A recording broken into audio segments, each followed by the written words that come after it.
agada ke mbijan raganyadi albaka mbaka important yo nga transfer la sto ya transfer la ha code nyinji okay porsan nsila id soto sa soto sorry agada mbijan bro albaka mbaka bara alla service o tariya bare mo ki janna nun kunu bara tariya jannom yona forest de bureau gambia tonkon na no mbali ya bere birin koyna fo kato bari si kodo kino kato nim fo bolon labe 56 branches mola soto gambia ja ha gambia kono ani gambia bantala bankol nka kodo kiya bere kodo sifa fo falindiro fo nyaadi lafta memmen na kodi to poto nin kodi maraw jannam number 1 ti nyonta andum fana nata anoda enterprise sotale wolam nyindi ko domorol fana kol fana be firale de dadi man domorol dir fana beteat gambia dawda yalo ngam fa kendol sotale je wo moyo diat apelenta baraka ba ya lafta nyelan kendol e bina yalo bu kanila ko la baraka ba yalo ndel ciosano la baraka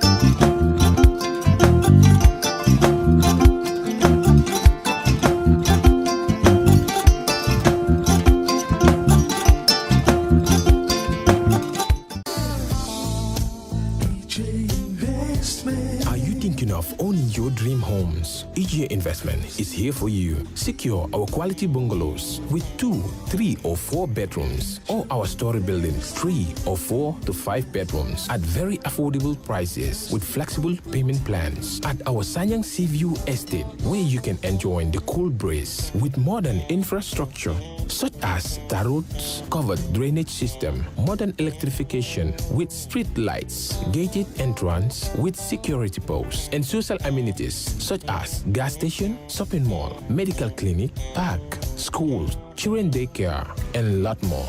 Our dedicated team of professionals will keep the estate clean at all times, provide security and patrol team within the estate premises, install latest technologies such as CCTV, Wi-Fi, home network installation, solar panel, and power backup system. Also, check out for our additional home facilities and interior design service such as premium tiling, wall plaster, home landscape, fingerprint home lock, and a lot more. Visit our office at Senegambia Kololi Highway and get a free site visit tour, or contact us on 4464838. WhatsApp us on 3259220. Or you can visit our Facebook page or Instagram on EJ Investments. EJ Investments, we are first in properties.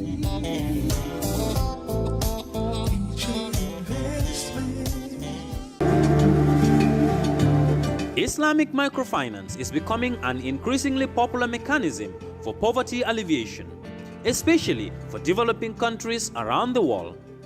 This microfinance service adheres to the principles of Islam as a form of social responsibility. Yona Islamic Microfinance is the Islamic microfinance of choice in the Gambia, trustworthy and reliable. At Yona Islamic Microfinance, we provide savings products, current accounts, financing products in conformity with Islam. In addition, Yona Islamic Microfinance also offers local and international remittances, takaful fund, management of zakat, management of awqaf, trading and investment, and building of strategic partnerships to bring financial services to the doorstep of the poor with donor projects, madrasas, youth organizations, women groups, and farmer organizations. Make a choice with Yona Islamic Microfinance today. For more information on Yona Islamic Microfinance, call 377-2151 or 9832-151, or visit Yona head office at Tipa Garage, Bakote, or visit any Yona branch located countrywide near you.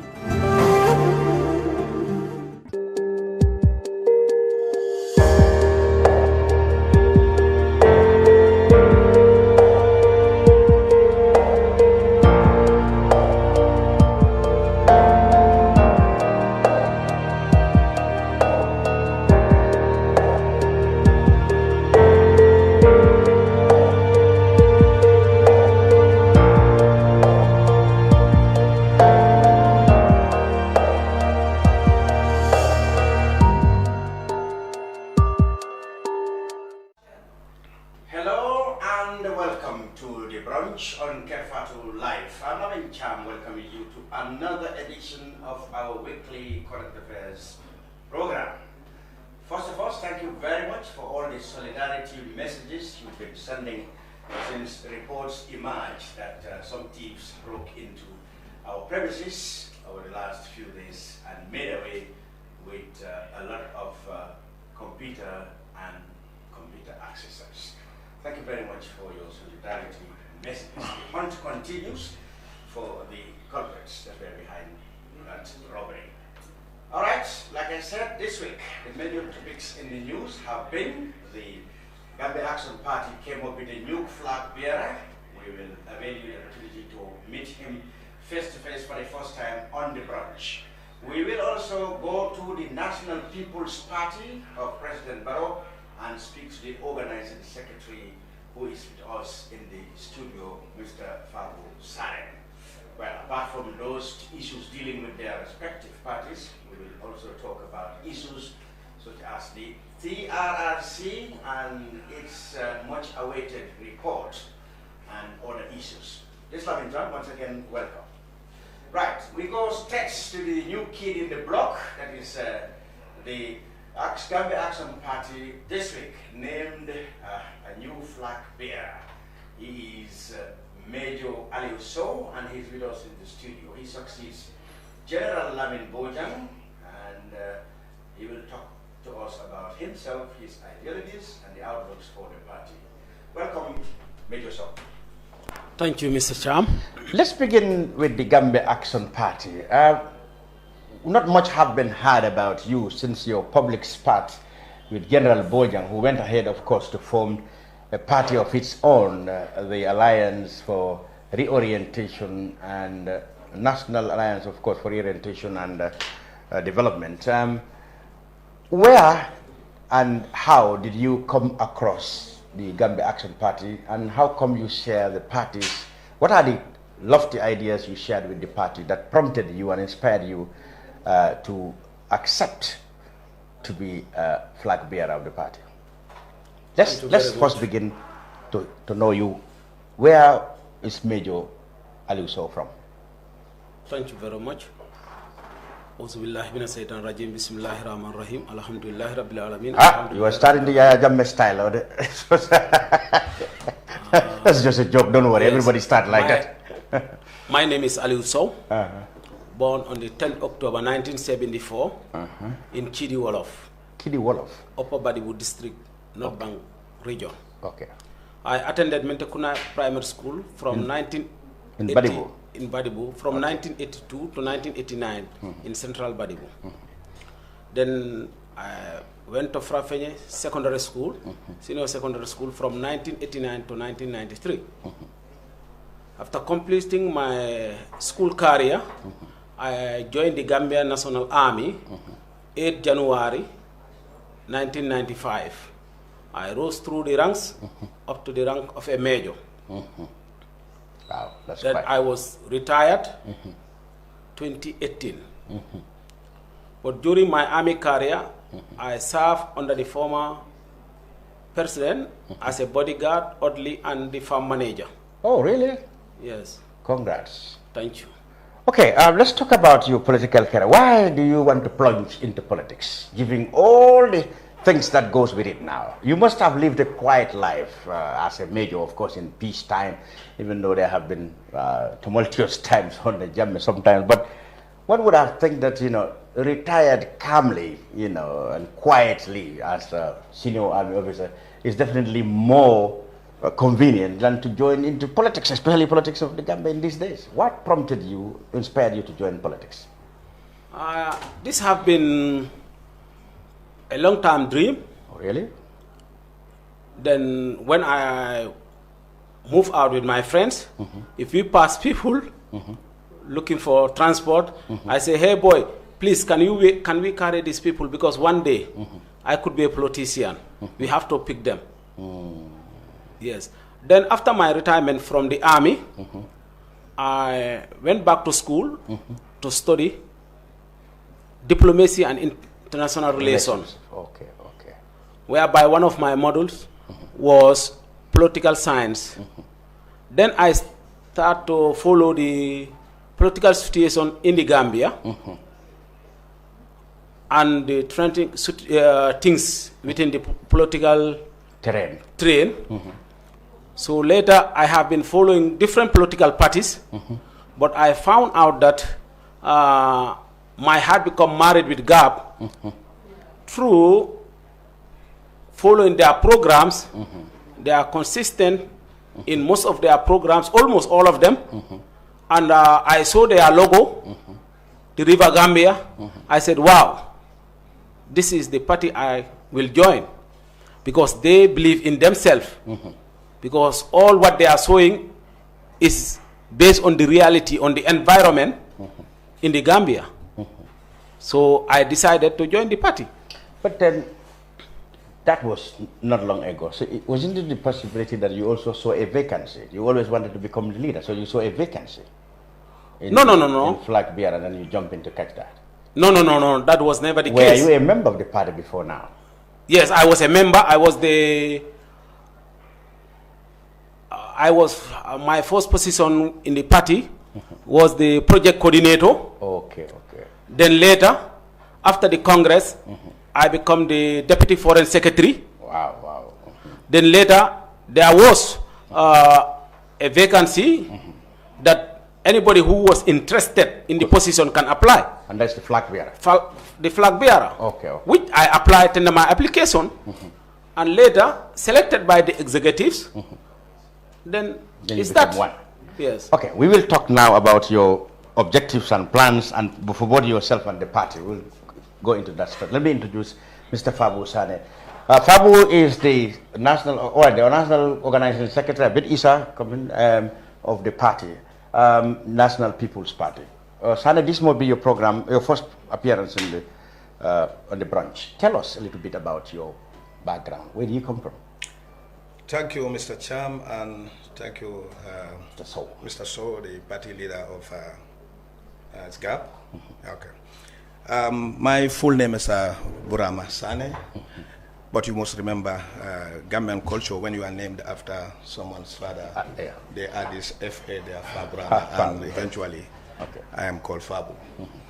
I was born in Kiambateling, and I started my primary school there. Then from there, I moved to Brikama back to Bateling to Armitage to Gambia Hotel School, work in the industries, MRC, then I traveled to the US, and I'm back here now. I started politics back in the days because I am kind of an activist. You've always been a political animal. I always don't want to see injustice being played around, particularly taking advantage of the underprivileged.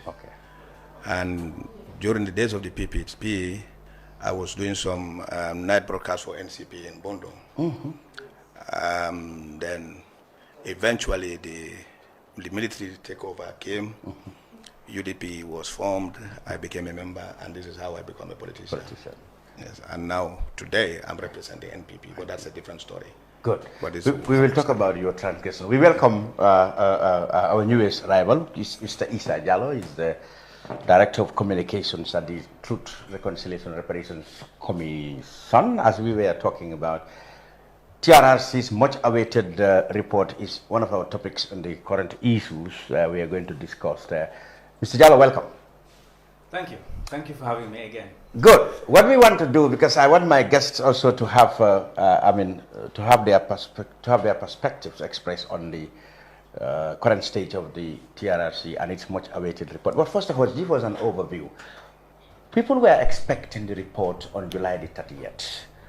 Suddenly, it became announced that it's now going to be on the 30th September. Of course, the chairman and the government later tried to explain what may lead to the, the extension of the mandate of the commission, so to speak. But tell us, at what stage is the report? The report is at its final stage. If anybody following the TRRC, you would realize that a lot of things were happening, at the same time.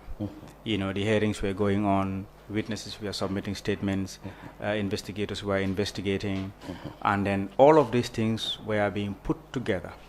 So that process of putting together all the testimonies, every single testimony that was heard on TV was being transcribed.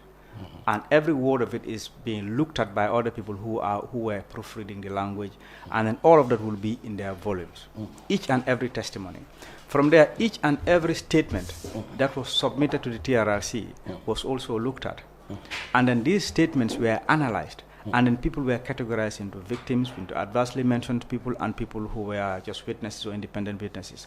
So for the category of victims, there were people who made complaints, and there were complaints were not seen as in the mandate of the TRRC. They do not fit the criteria of victim in the TRRC mandate. So all those people were also shifted out of that list before a particular list is put together. And then those victims also were categorized in their different forms of violations.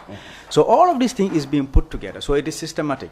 So after the hearings, then we went into the report writing stage, where there are people who were analyzing it and then drafting the report. And that is looked at by other people as well to put the report together before it is sent to a consultant. An independent consultant was hired just for the report. That independent consultant looks at the report and then also force it to another consultant outside the Gambia, specifically in Sierra Leone, who looks at this thing, and then it comes back to the TRRC and presented to the commissioners. So all 11 commissioners would have to look at every single script of this and then agree that this is what we actually are expecting, or this is what we want, before it goes out to the public. So this is the process that's going on now. So what was expected to be presented on the 30th July? Because government said in their press release that, and of course the chairman clarified at your press conference, that actually it is the whole report they want and not a summary or whatever you call it. So what was meant to be presented on July 30th? What was meant to be presented was called a compendium, and that is not a summary, but a concise overview of the report. This is what actually the public would be more interested than all the other ones.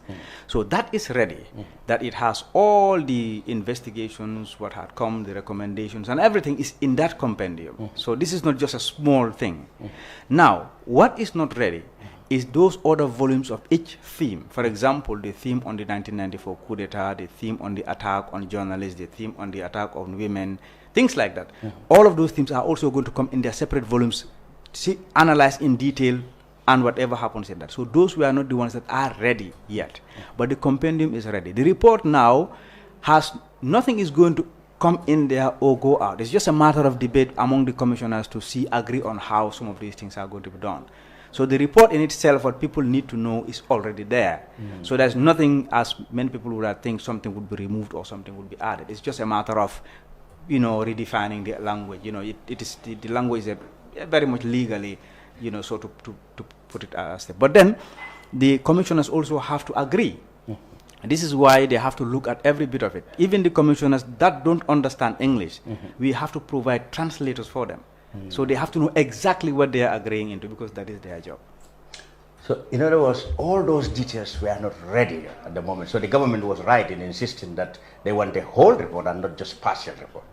Yes, it is not. They are right that not everything that we're supposed to present to them is ready.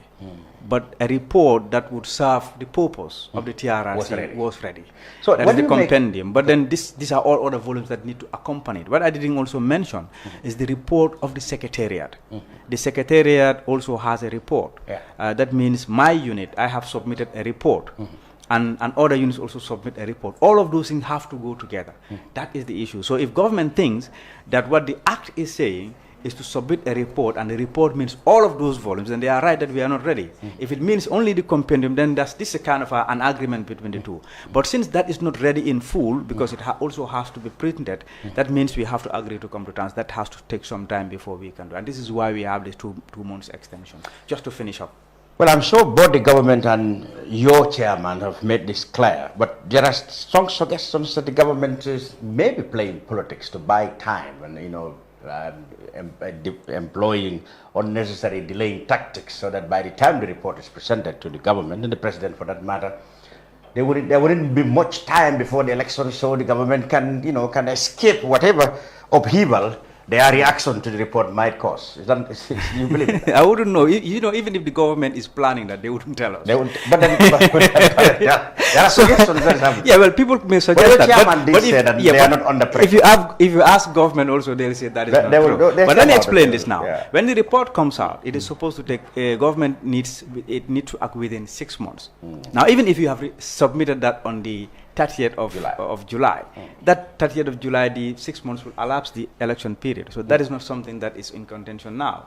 So the report would be there, and then election will find it there, whatever happens. And government needs within 6 months to react. They can react to it after 1 week. They can wait after 5 months, 10 days, or they can, depending on them. So it is not for TRRC to tell government how they would react to that, because that is the responsibility of government to choose what they want to do, how they want to do it, because they are a government and they are accountable to people who actually support them or the country. Then they would make those decisions, however means, provided it is legally, to make those decisions. But rejecting or accepting it is not TRRC's. But let me ask this question. Yeah.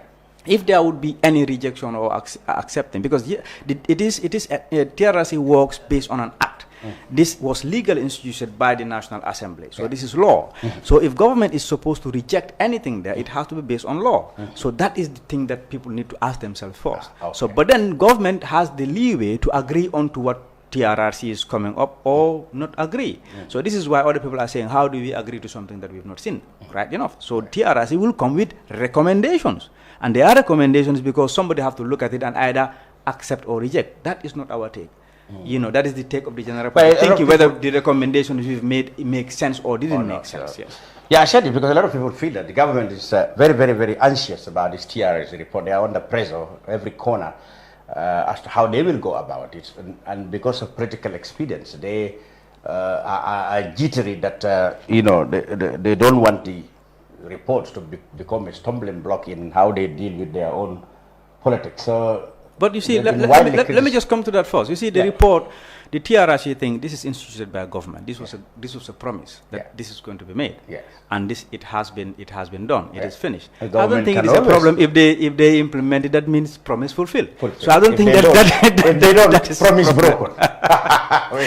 You won't go into that. But then let's talk about other things. There were upheavals when TRRC's reparation sums were mentioned in the media. I mean, we even have victims who actually declined the initial allocations to them, saying that they expected far a lot more and that your guidelines came with a figure that's internationally so poor a reparation that they believe actually that's not a serious thing, that they want the government to rescue them. Now, I know, of course, you had reparations. You can only do reparations within the limits of what you have, in your account. That's given to the initial 50 million given to you by government. 13 million of it has been spent on, emergency reparations for people who are living with either, physical disabilities or pain. That's all commendable. But you have this 37 million, which you have to share between 1,000 people. So you came out with guidelines. Okay, many people feeling is that, okay, you may not have money, you may not have enough to share, but at least the guidelines, for example, you allocated 600,000 for disappeared people, or rather unlawful killing. That's the highest you have paid. They said that's terribly small compared to other places where, of course, a bar has been set here. The Faraba Commission, asked government to compensate each victim 1 million, those who died.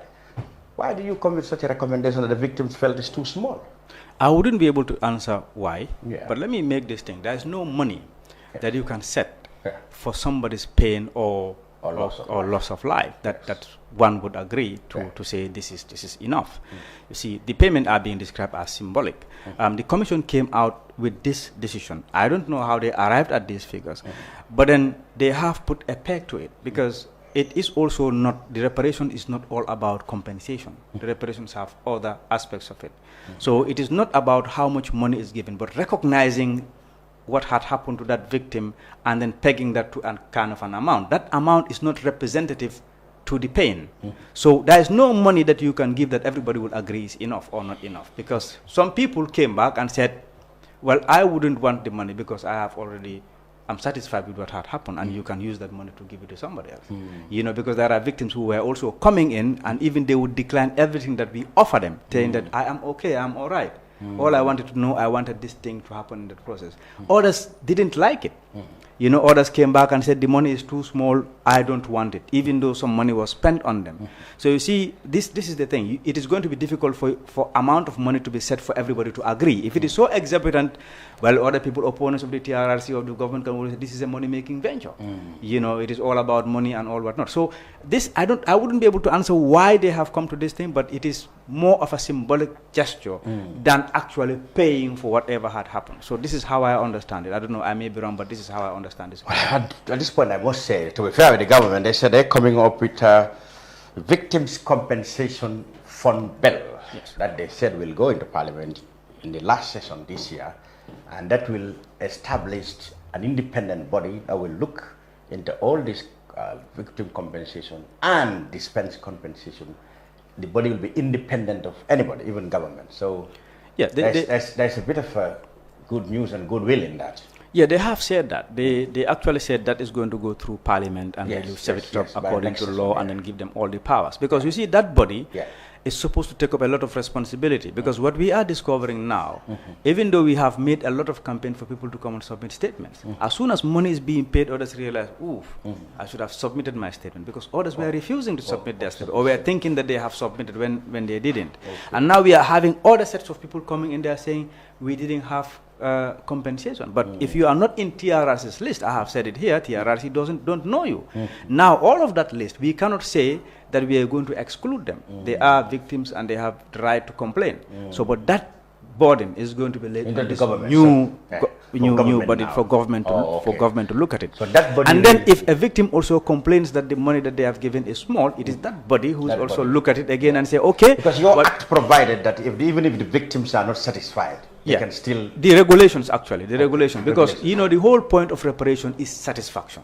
So if the person is not satisfied, the person has that, you know, way to go on. It's just like, for example, if a case around your violation, and you think that, no, I think this thing needs to be prosecuted instead of that. All of that is open, because this law, you know, you can't just, it is not black and white. There's always areas that people can walk around and make things happen. So it is all about victim satisfaction. And if that is not met, then that means the objective has not been met. So that opportunity is there for people to go back and say, no, this is small, and they can contest it and whatever they like. But I'm saying the vast number of victims that we have do not think that they are okay. And the other problem that we have is people who have been detained at the same time coming out and with different numbers, and they start asking, why Islamic jams money more than my money? The thing is, these statements were absolutely secret. If you come to the TRRC, you told our investigators that I have not been tortured, and I was detained with you, and I went in there and I told them that I was tortured, and I gave proof that I was tortured. Our money wouldn't be the same, even though maybe I left today. I spent 2 days, but I was severely tortured, and you spent 10 days there, and they were just coming looking at you and going back. So it is not going to be different. So the analysis is not the same, because we do not allow victims to know each other's violations. So even staff who are in there wouldn't know to an extent some of these violations.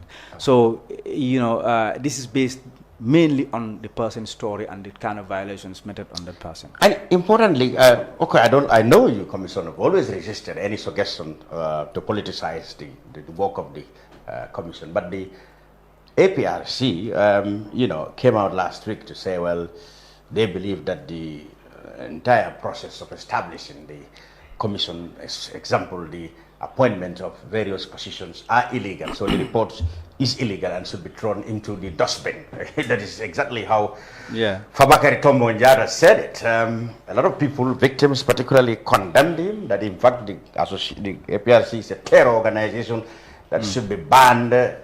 But how do you react to that? Of course, the chairman has said that is rubbish. But then, it is not our business. But let me put it this way. Yes. Let me ask the APRC why now.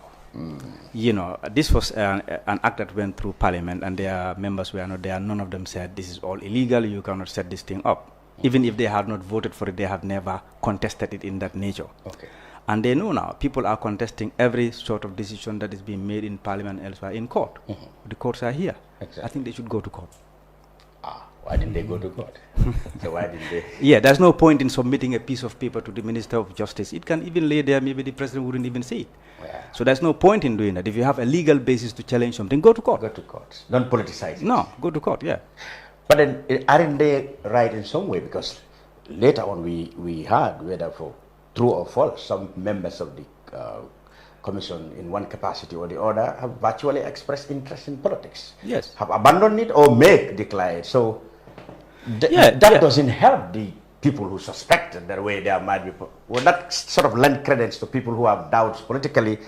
Yeah. I would agree that it would create some doubt here and there, but there's nowhere where it says that a member of somebody who works in for TRRC cannot belong to a party, or cannot belong to a party, or cannot express political. Yes. What we have had at TRRC, our regulations there, as long as you work for TRRC, you do not express political opinion in public.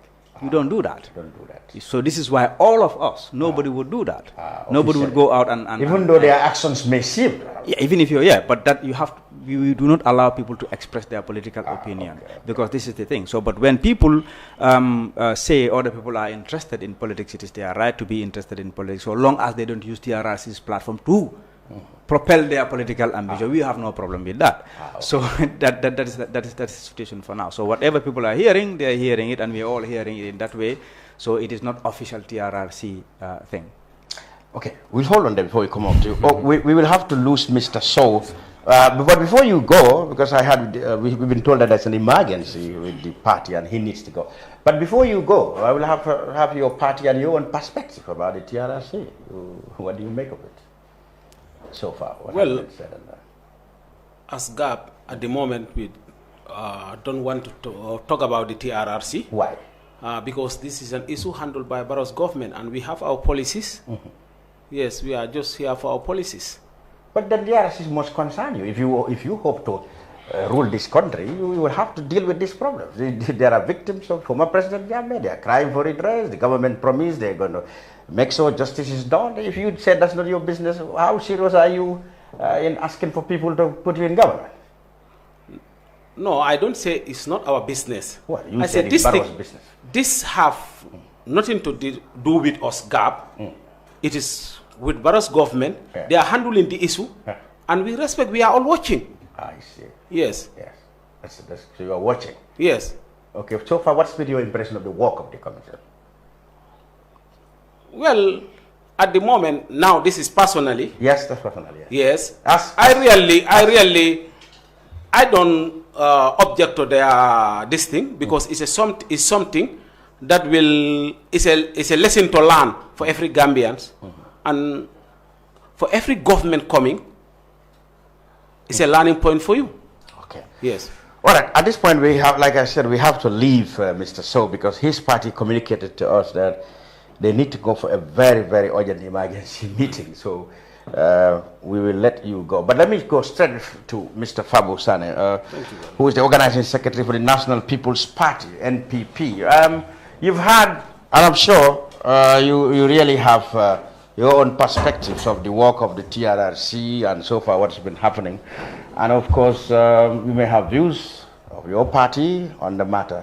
What do you make of what we have just had, the overview of the extension of the mandate of the TRRC? Thank you very much, Mr. Cham. And I would want to seize this opportunity to thank my brother, Mr. Jallow. I don't know if he remembers me right. He was my senior in Hermitage. Oh. And that's my elder brother. Oh, that's his elder brother. Yes. Oh, that's the elder brother. That's my elder brother. Yes, that's Alieu. Okay, that's true. But we were, of course, we live in Brikama too. So yes, still from him. Yes. Okay. We are same area, almost not very far. Not far from each okay. other. Yes. Okay, thank you. Right. Thank you for that correction. Anyway, with regards to TRRC, I think I would first of all say TRRC, the starting was a little bit of a problem. I think what I expected was the community was not properly sensitized as to the reasons of creating this commission called the TRRC.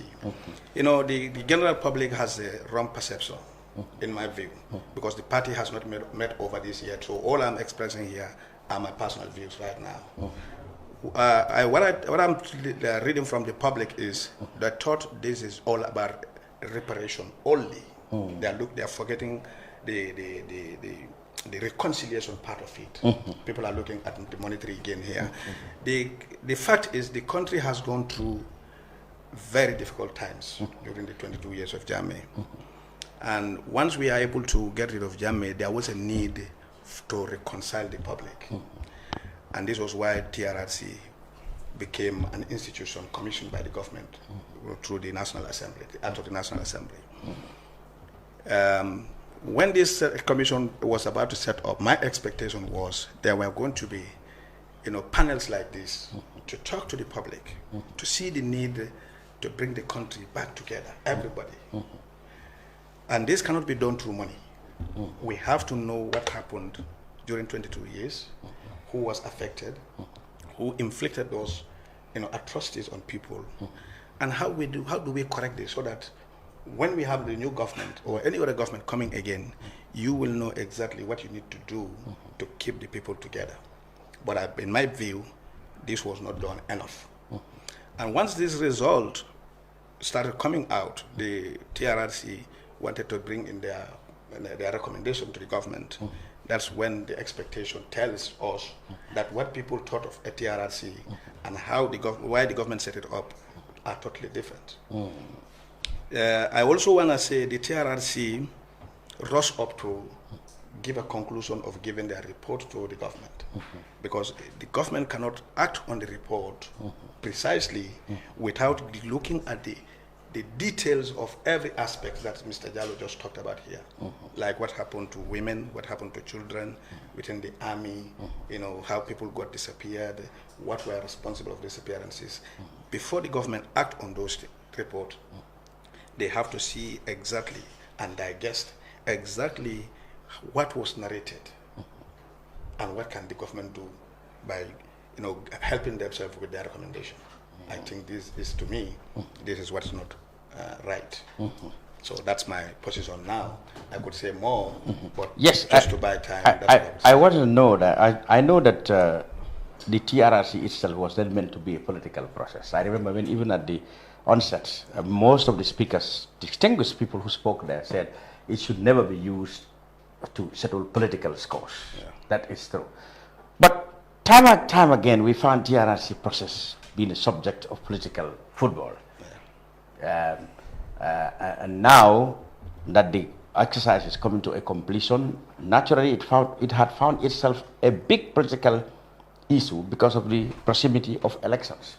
Let me ask you, did you believe that there were violations of rights in this country? No doubt about that. Oh yes, absolutely. You believe in that? I totally.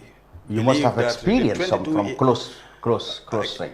Yes, of course, yes. I would say every Gambian, had in one way or the other been affected by Jammeh's 22 years of brutality. But what we're trying to say here is this. I want Gambians to understand that TRRC should be bigger than President Jammeh and President Barrow and politics. President Barrow is here temporarily. TRRC is to mend the fences that stood between people, so that we are able to move on as a nation and develop for the future of our children.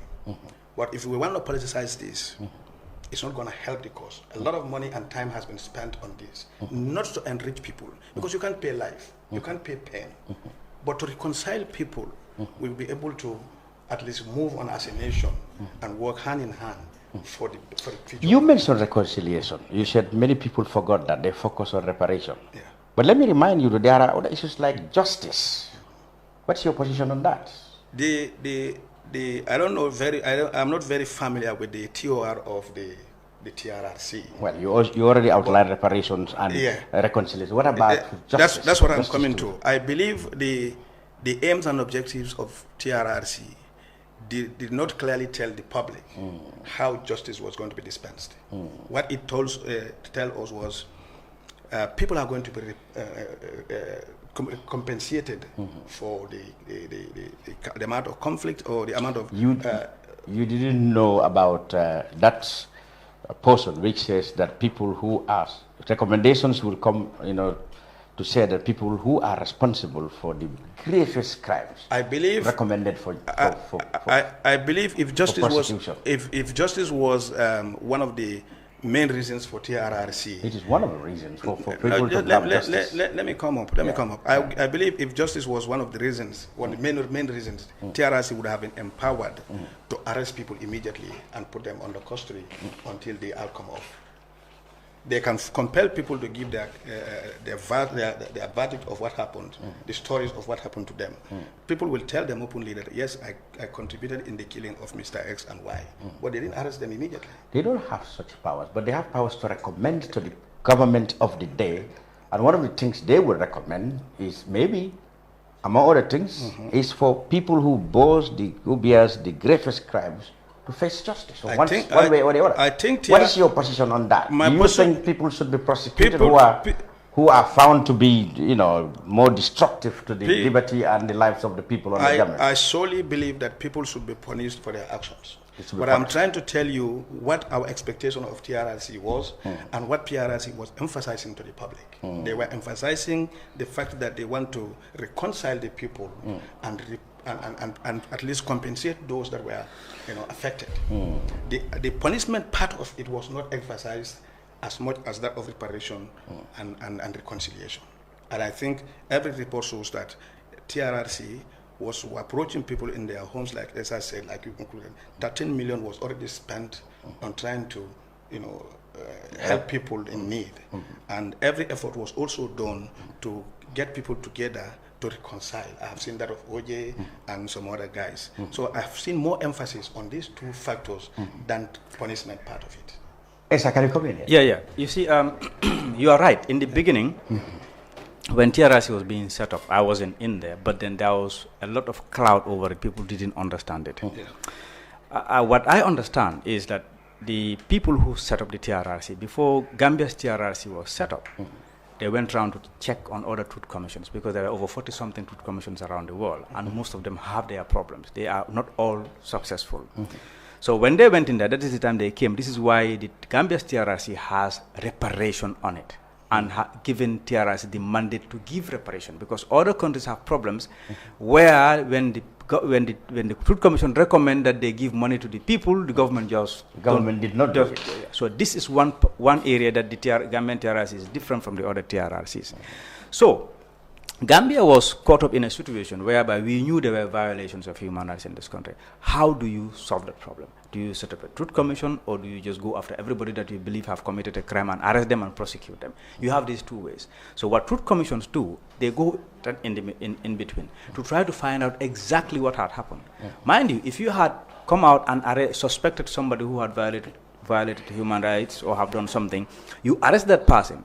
Now we are in a democracy. You have to allow that person the right to defend themselves in court.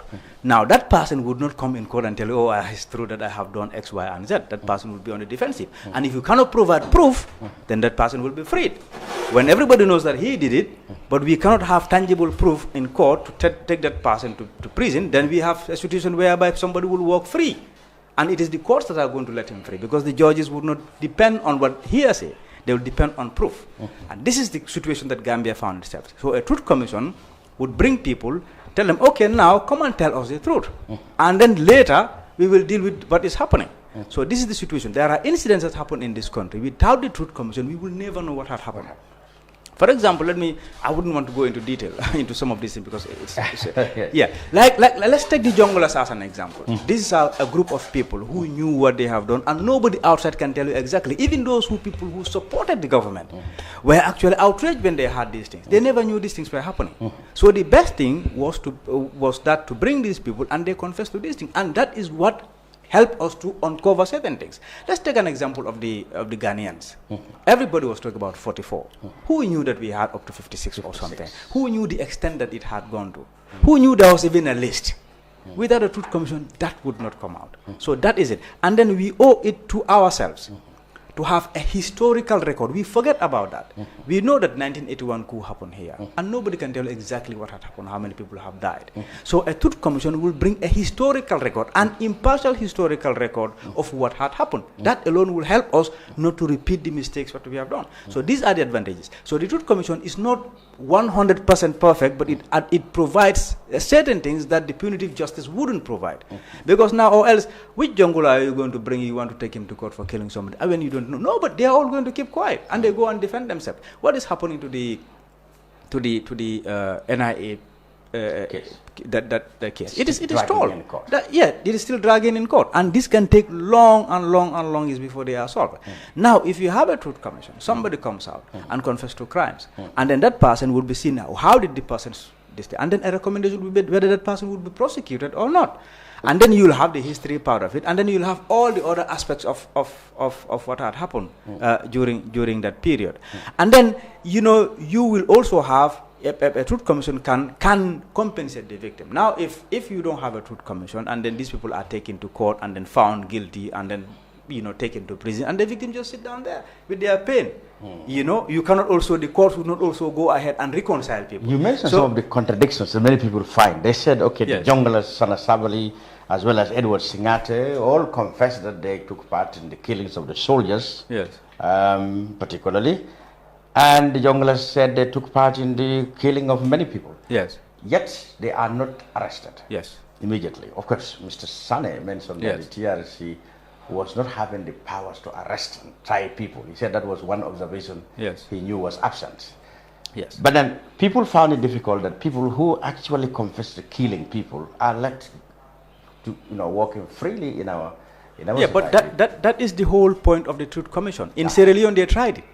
They tried the carrot and the stick. Yes. You come, you confess, they get you out. And it didn't take them anywhere. Yes. It didn't uncover anything. Because if you bring one person, the person, oh, I killed 2-3 people and all whatnot. You lock him up. And then you lock him up. You think somebody else will come voluntarily? No, nobody will come voluntarily. And in the end, you lose the history, you lose everything else, and they will go out there and defend themselves as much as possible. And then what you will have is people who have committed crimes being actually free.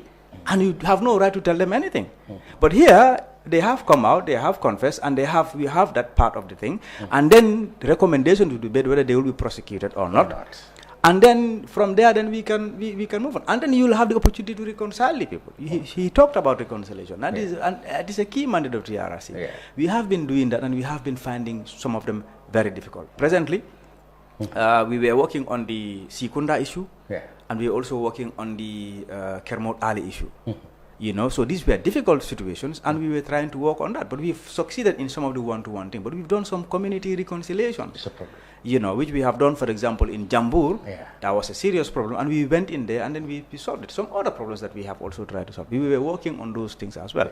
In a punitive justice system, the courts wouldn't care about that. All the courts would do is somebody has committed a crime, he is guilty of it, and he would be locked up, and end of story. I see. You know, and they won't find what they call the charter courts, or the, how do they call it, charter? That is people's court, so to speak. I think this TRRC approach is similar to that. Like, if they could solve their problem by reconciling now, that would end, you know, that really help in reconciling. Yeah, but reconciling doesn't necessarily mean it is going to erase justice. Okay. No. If I am your perpetrator, and you are willing to forgive me, that is fine. Yeah, but would the government still go ahead to prosecute that? Yeah, if I am found to have been committed the gravest crimes or greatest responsibility, that is not going to see that I have reconciled with Lamin Cham.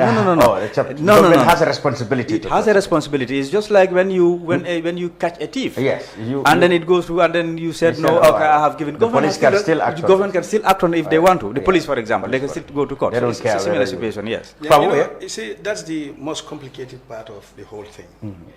The punitive part is going to be very difficult. You look at the TRRC's Act, when they questioned people, and after they made efforts to reconcile them, you know, it would be difficult for government to take the same, a different action on that issue, like OJ and the soldier. The soldier. I don't know how they call him. Balde, is it? I think it's Jallow. Jallow, I think it's Jallow, yes. They call it Oma or Oga or something like that. I remember it was Ibrahim or something, Yeah, but what I'm trying to say here is this. OJ and this guy met already, and to them, the matter is buried. Well, but the state is to Yeah, but that is the point of the recommendation. Yeah. Now, I'm not saying that is what is going to happen. Let me just come. I'm seeing where you're going.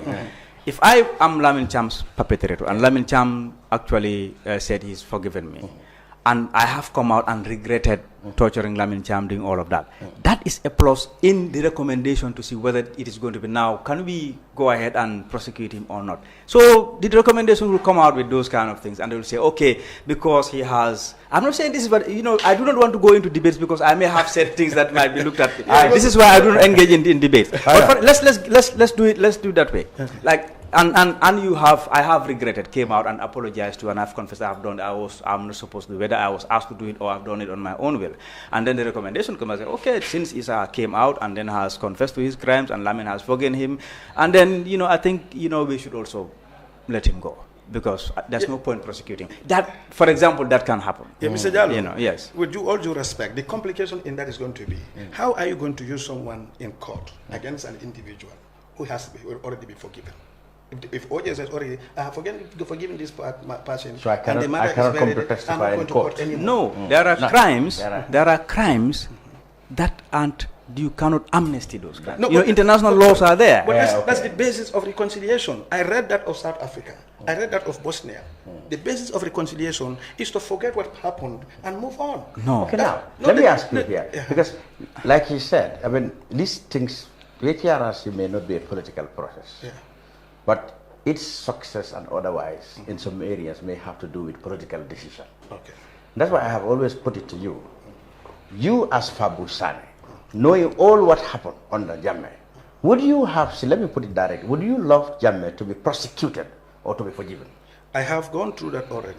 I have said that before. What would you love? I said everyone who committed a crime against Gambians should be prosecuted, including Jammeh. Okay. That's everyone. But let's be careful here. The reason of spending that time and money on TRRC is to reconcile Gambians, because we thought the punitive part of it is not going to settle the problem. It's not going to help the problem. But once we can know the truth be told, and forgive each other, that's the best way for the Gambia. Including heinous perpetrators, like people responsible for grave violations. I would want to say that we would leave that to individuals. Like, if I am offended and I cannot forgive you, I have every right. So what will be the role of the state? He's told you that the role of the state now is to commit resources to make sure truth be told, and to compensate those that were affected, and make sure the country moves on peacefully. And not punish those who have been. That's why the TRRC doesn't empower these people. No, but the state. No. I think you okay, understand. At this point, let's welcome Nyawuru Koma. He is a member of the youth wing of the United Democratic Party, as well as the regional youth committee or wing of the United Democratic Party. Now, welcome. Our discussion actually is twofold. One, centrally, we were with the Action Party leader, the new leader, and we were going to talk through some of the issues of the week, that is the TRRC much awaited presentation, among other things. Now, you heard what has happened. The report was meant to be presented on July the 30th, but it is delayed. The whole commission has given another 2 months to work it out. The commission and the government has said it did not come under pressure, that the report was not completely done as government wouldn't like it. Many people suggest that the government was buying time so that they know the TRRC issue is going to be a big burden on them, so they want to buy time so that the elections can come and they wouldn't have to face a lot of pressure dealing with it ahead of the elections. What do you think, you and your party's perspective on that? Thank you, Mr. Cham, once again for according me the opportunity to shed light on an important issue like that at the brunch here. Like we said first, before we even get into the nitty-gritty of what you asked, we have to commend the TRRC for a job well done. Like Mr. Jallow have just said here, it was story to some of the people here. Some of the people were in total denial of things that were going right in town. It was rumored we had junglers. They were doing bad things to people. They were killing people. They were treacherous groups, but they were denying it. the government was in denial of all what was happening. So thanks to the TRRC and the people who come forth to confess to their actions, the Gambians were able to know that there were more than 250 killings, different from disappearances and other summary execution of non-Gambians too. So for that alone, we need to thank the entire TRRC, the commissioners, the lead council, and the entire secretariat for a job wonderfully done. With the regards to the report being presented, I think the TRRC are professionals. They did what they're supposed to do. At the end of the day, the government have their standpoint. That is to the government. The TRRC cannot force the government to accept or make a date that they will.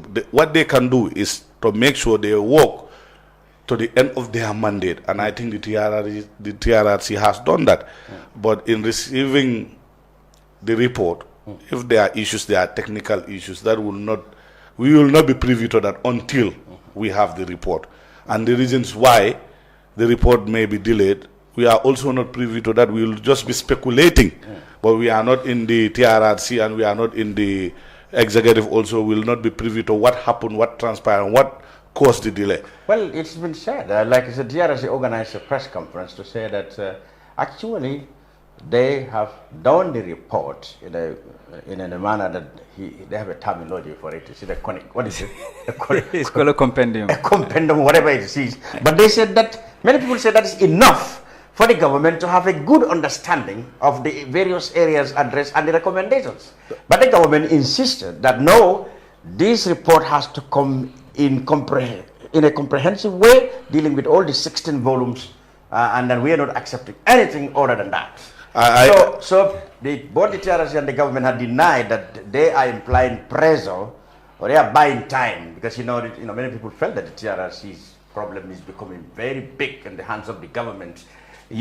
So because they want to buy time, so that it wouldn't be a big political issue at the time of elections. So they are comfortable enough to say, look, you know what, let me give you another 2 months so that you can get busy yourself, dotting your eyes, while I have more time to sort out myself politically. Many people say that's the game the government. But I think that is a very dangerous game. If the government is playing a game, that will be very dangerous. Because 2 months' time will be closer to the election, and yet still you might have some undecided voters. Some swing ones, so with they're still waiting of the report from the TRRC. But like he said, if the TRRC people, they've said they come forward with their report and they say it's done, yes, still the government is insisting that they have to do it the way they want. I think it can be deemed as an interference in what the TRRC should be doing. But even the TRRC themselves said no. No, they can say that no.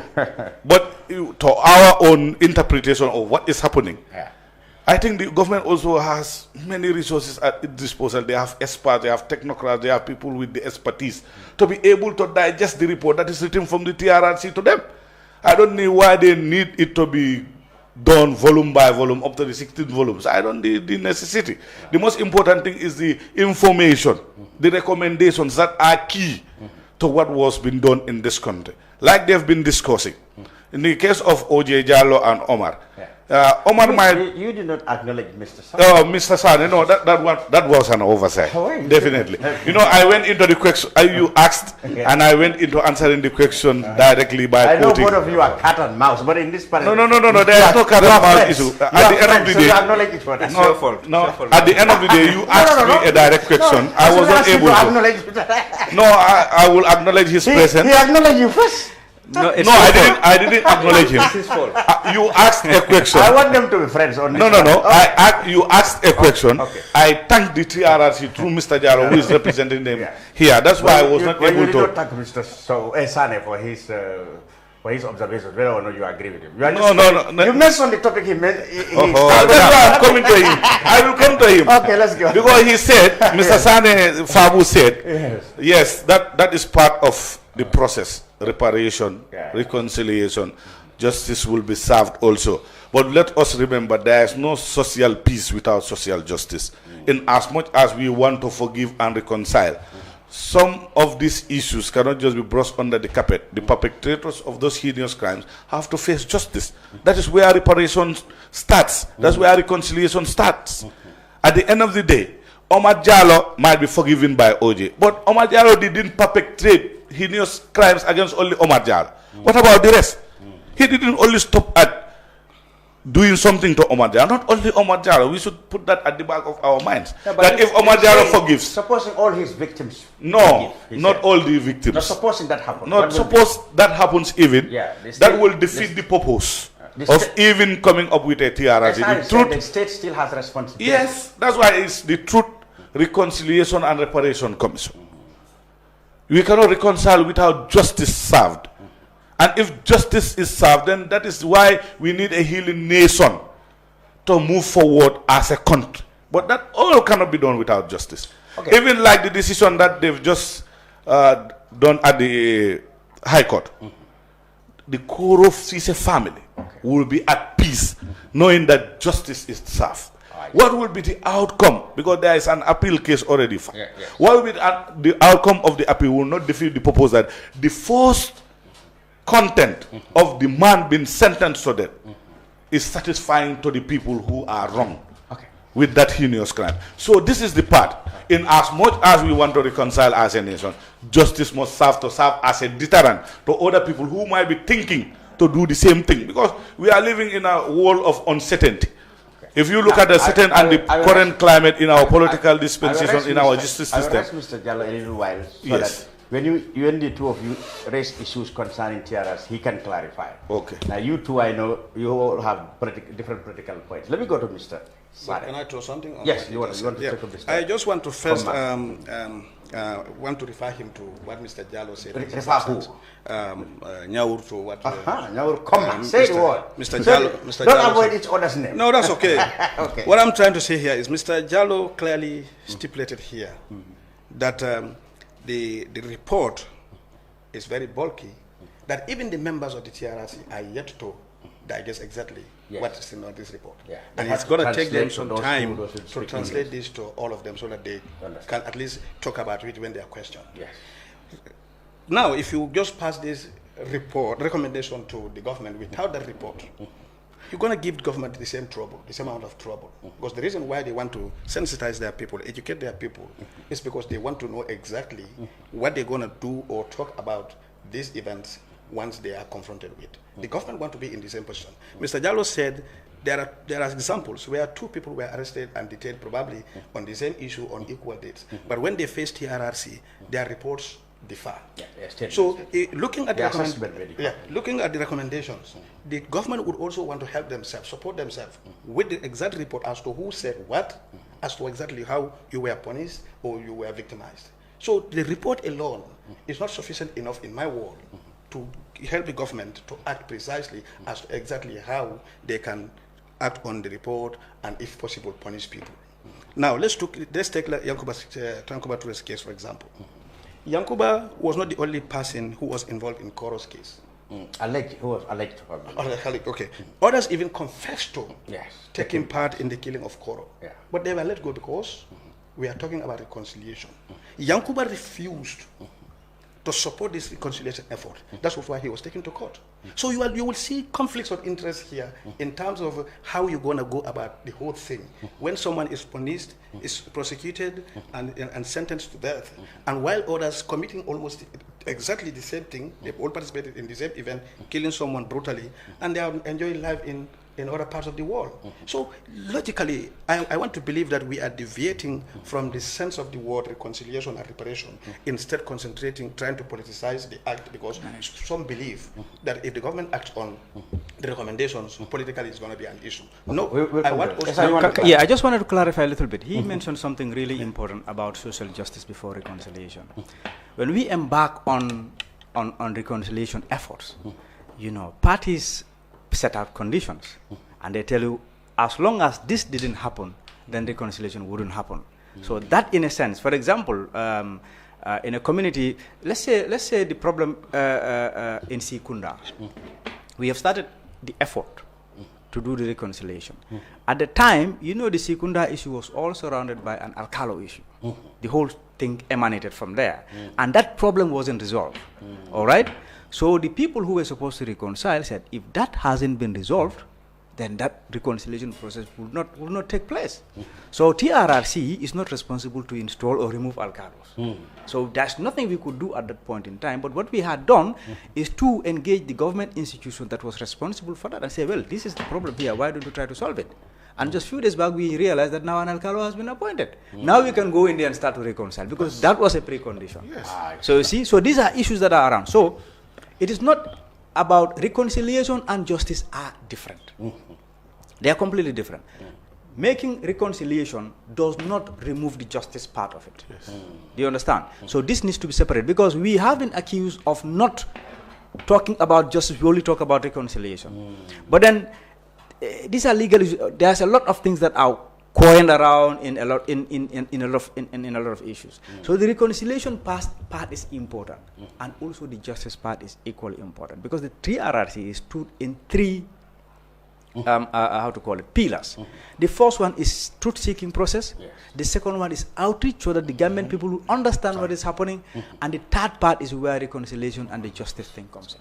So these are separate issues. But what the TRRC would do is to recommend and say, we think this case should be prosecuted, and we think this other case should not be prosecuted, and give reasons why.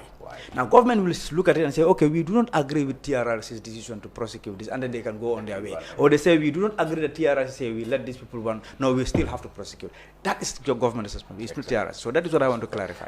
Mr. Sanneh, let him come straight to the point. You know, you belong to a political party, the NPP, which many people regard now as the ruling party, so to speak.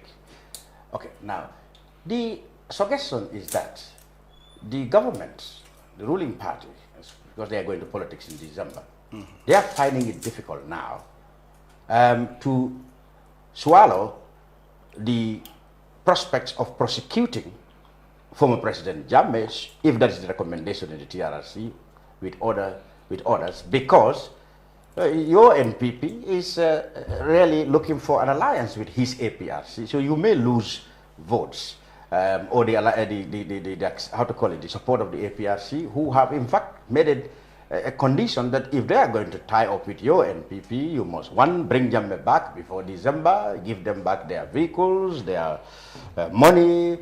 They even talk about Yankuba Toure being allegedly, they said, in illegal detention, even though it was a court order. All those things are issues that people are criticizing. The slow and seemingly unwillingness of your party-led government. That's why you perhaps are shy or be a little bit afraid of the prosecution aspect of the TRRC's report. After all, the whole thing is called transitional justice, which means justice is very important. No matter how you want to downplay it, justice is going to be an issue that will have to be dealt with. What do you say? I just want to dispel that rumor, because I take it as a rumor. There is no official... Yeah, you don't believe that there is no official documentation that one can present to me that APRC has officially requested to form an alliance with NPP based on the fact that they want. But they said it in their pronouncements. They may not have written it, but they said it in their. That's like whatever everybody says. But they are the executive of the. But what I meant is, I am talking between us and APRC. Whatever we have to do has to be officially documented. So not what people say on the platform. Not what their officials themselves. Not what they say on the political platform. Okay. What we agreed officially and have it documented and signed as a binding MOU between the two parties. So those are speculations as far as I am concerned. What I'm trying to say here is this. This TRRC issue has nothing to do as far as politics is concerned for me. No, it has to be. I know that the whole process is not political, but then its success and its failure has to be really. They depend on a political decision. That's going to be for the government. That's going to be for the government. We are now talking about NPP as a party. In talks with APRC. Yes. The government is not in talk with APRC. But the government... And we have... No, listen. The act of TRRC, that's empowered TRRC to do what they did, was an act of the parliament. Yes. NPP is not the parliament. Yes. So these two things, people are just trying to confuse voters. I know, but let me clarify that. The government should deal with the TRRC. Yes. But the head of that government is interested in the APRC. And so the leaders of the APRC or the leader are some of the people accused or expected to be adversely mentioned in the report. Yeah, so we are awaiting the so report. How can we separate? We are awaiting the report and the recommendation of TRRC as to what they think should be done to Jammeh. Yeah. That is not our call for now until we see the recommendation, because Jammeh has not faced the commission. All those accusations on Jammeh are yet to be confirmed or... Fabou, but people listening to you in the past and now would say That's you are singing a different tune. No, that is not this. You are the most vocal critic of Jammeh at the height of his tyranny. You do not need any conviction or any persuasion at that time that he was responsible for crimes. I criticize so many people in the Gambia that are currently in the Gambia and are not prosecuted because of my criticisms. They are not prosecuted because of my criticisms. What we are talking about here has to be based on law. I will never be called to any court of law to testify against Jammeh. You know that. So people that are going to be testified against Jammeh are the people that we expect to hear from them and Jammeh to respond. Of course, we heard from a lot of them at TRRC, but we expect Jammeh also to respond. That is, Jammeh should be taken to court and respond to allegations levied against him. But it's not the call of my party, it's not my call to say that Jammeh should be sent to Mile 2 or should be killed. That's not me. What I did was, I campaigned against injustice that was happening in this country. In my book, even the youth movement of APRC should be taken to TRRC. No, but that did not happen. Yeah, no, but was it because of my feeling against that, then they are exonerated? Now, the TRRC, Essa will tell us. Essa, how do you assess and determine who appears before you? First of all, we invite complaints.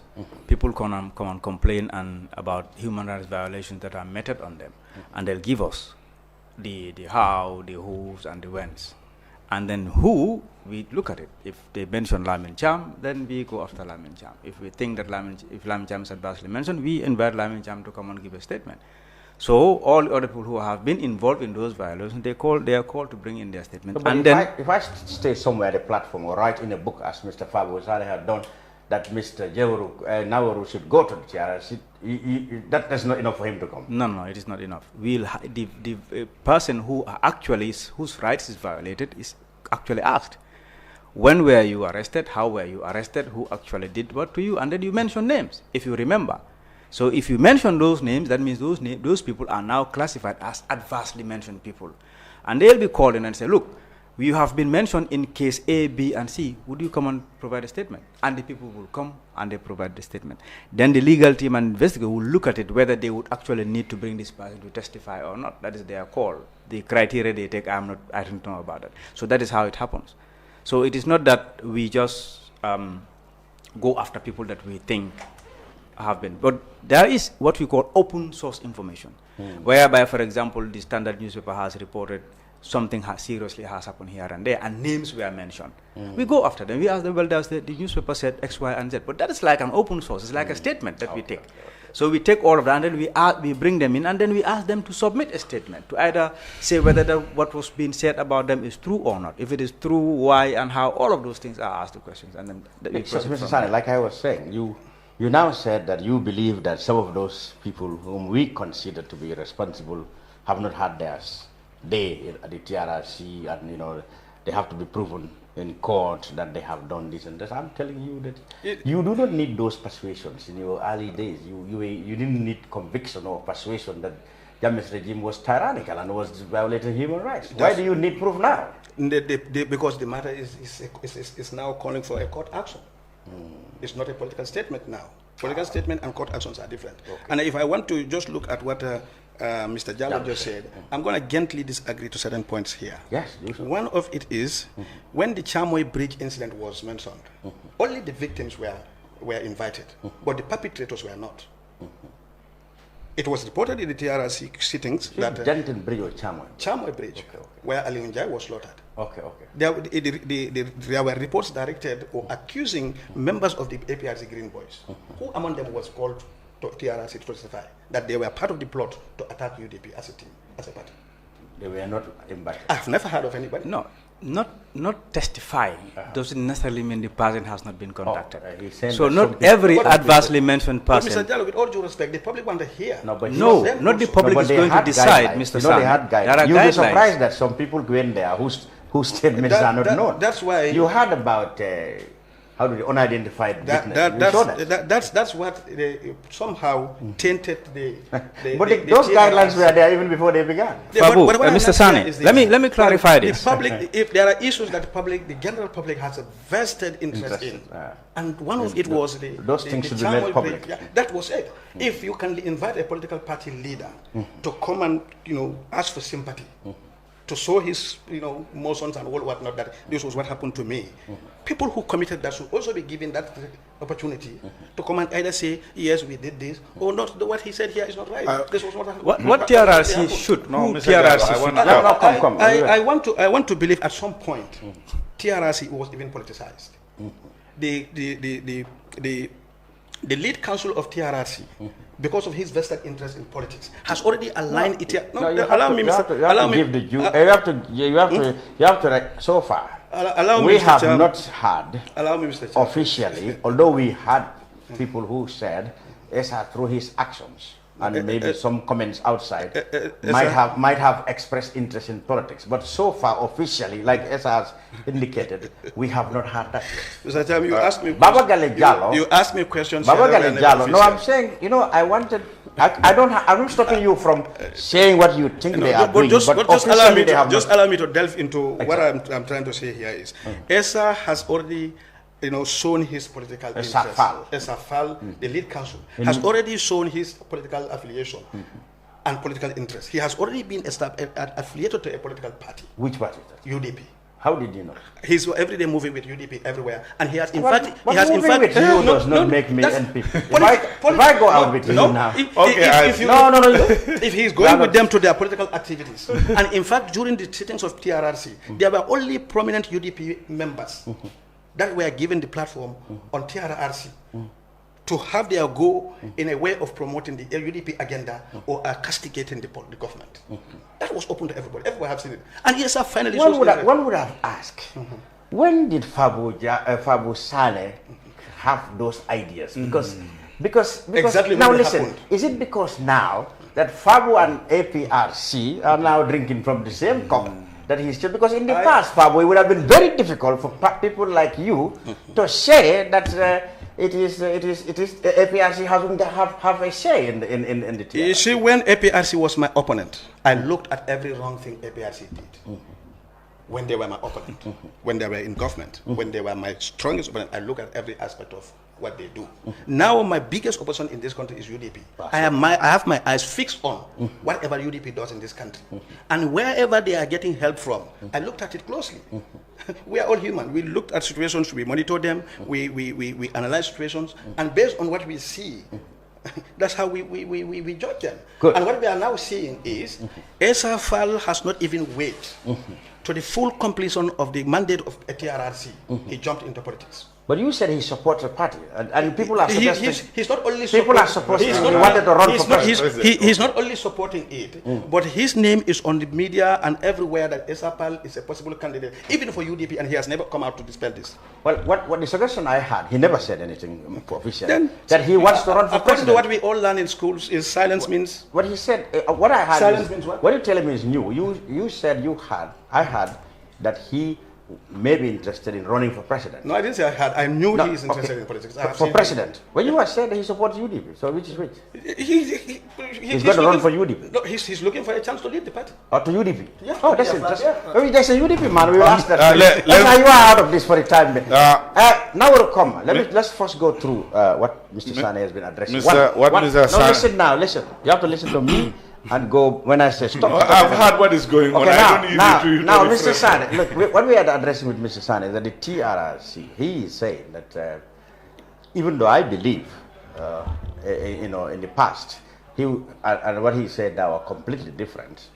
He didn't need any persuasion at the time to know that Jammeh was really violating people's rights. But today I put it to him that why do you need persuasion that it has to be proven in court or show? He said, well, now it is time for justice. It is law that should speak. Now, what would you have loved for Barrow to do with the recommendations, if there is one, for the prosecution of Jammeh and others? As a party, what would you? Basically, before coming to that, I will... That's what I ask. So address the director. Before I come to that, this is a political forum here. That is because he is saying something that affects my party directly. I want to remind Mr. Fabou Sanneh that the issue of Chamoy Bridge is different from any other revelation at the TRRC. One, the Chamoy Bridge was not like any other incident because it underwent court process. That case was taken to court here in this country. Usainu Dabo and Co were arranged for the manslaughter, alleged manslaughter of Alieu, and they were acquitted and discharged. So it went through a process. So when the TRRC is formed, it is talking about issues that were never captured, that people don't know about. The Chamoy Bridge, the Alieu issue, went to court. They were arrested, they were arraigned at the Banjul High Court here. So that one is an issue that is different. Maybe that has exonerated the TRRC because he went to court. I will tell him that, let him go and look at the records that they were arraigned before the court. I know about the trial also. Yes, I know that case was arraigned in the courts. Yes, that Alieu was killed and they were afraid. They were not. Yes, I attended that case. I'm telling you that. That is an issue. Secondly, this Essa file issue. It is like it's a delusional issue because the UDP have a structure, we have a board. We have passed that stage of somebody trying to run for presidency in the UDP. We've already held our Congress. We've already selected our flag bearer. So if anybody is saying that we are defeating the purpose of our democracy in our party is too much organized and matured for that. As one of the oldest political parties in this country with the most organized structures, we've passed that stage. You have a stage where you go for a Congress. You have a stage where people ask, a reminder is sent to people to apply. That one is a non-starter. It will never happen. Okay. You know why it will never happen? The UDP held their Congress. We did the advertisement for the presidential flag bearer. People applied through the process, and a flag bearer have been selected by the Central Committee. So that one is a non-starter. He said the UDP was actually given a lot of platform, the TRRC. My friend, that one I also is something that I will not agree. We have more security men and military men giving testimonies at this TRRC platform than any other sector because they are the most concerned. And by right also, even you want to deny the fact, that is the fact that UDP are the most adverse affected by all these perpetrated heinous crimes. Yes, the disappearances were UDP. The political motivated arrests were against the UDP. So who do you expect to be called if the UDP were the group that were affected, most victimized? You don't expect people who are not victimized to be called. I think that is common sense. We don't even have to delve into that issue.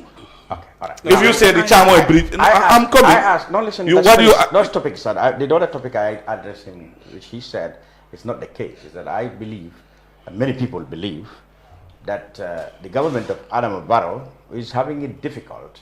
It's very, very hard to deal with the TRRC, whatever recommendations, especially if it calls for the prosecution of Jammeh, because Barrow is at the moment, for all intents and purposes, trying to get the APRC's support. And that is... So that's why people like Mr. Fabou today can condone what they couldn't condone. Briefly, do you agree with him that that's not the case? The government is the government and the party is the party. This one you cannot, this is why we had that issue when the Preso group called 3 years journalists remind the president that when you promise a particular thing, especially it is coming to the same fact, you're supposed not to be even part of this process for the next election. You should just create the requisite environment for people to at least have a free and fair election. But now if the arbiter becomes part of the race, it becomes difficult. This is conflict of interest. How can in just less than 5 years, the people who are condemning Yaya Jammeh outright, APRC, including Barrow himself, said all sorts of things about maladministration, dehumanizing people in this country, perpetrating heinous crime against Gambians, suddenly want to have a bromance with the APRC because of political greed. Let's be realistic here. Okay. This is no simple thing. I'm coming, mister. No, this is very important. This is political greed. In this sense, how can even somebody think of this issue will come to light in the 21st century? When people like Fabou were condemning Yaya Jammeh and APRC to this word, he said a lot of things. They are on public archives that people can go back to. Today, suddenly, they want to say everything good because they want to make an alliance with APRC. And if they say they don't know about that, then this government and the president is not serious. Because the APRC assistant spokesperson, deputy spokesperson, sat here in this forum, said they have an agreement. NPP approached them for an alliance, and nobody in the NPP come forth to refute that or to say it's not true. He said silence means consent. Then that is consent number one. Consent number two, the president has given us 7 vehicles. From our 6 vehicles, said Dudu Jack in this forum here, who is selling the truth now. Okay. Now, the third one, I'm coming. The third one, let me learn. The third one, this TRRC issue. When President Barrow was coming to power, they asked him, will you try to employ anybody connected to the APAS who was employed by the APAS? He said, no, he has enough technocrats and bureaucrats around him. He doesn't need anybody from the APRC on record. Now, after the Janet Commission brought their recommendations, they brought a white paper. People who were adversely mentioned, like the current Minister of Finance, is adversely mentioned. Is still serving Bow. Because he wants to be shown the light and the way the former regime works. Still now they are resorting to the same way back. That's why this TRRC recommendation, people are having 2 minds about the recommendation. Because you want to make a bromance with the group that are most adversely mentioned and concerned. And how can you try to make the relationship work with mentioning their party leader, who they will always listen to at the genuine APRC? You see, I am baffled. When Nyawuru can sit before me here and talk about what APRC did to UDP. Nyawuru was one of the executive members of the Green Boys.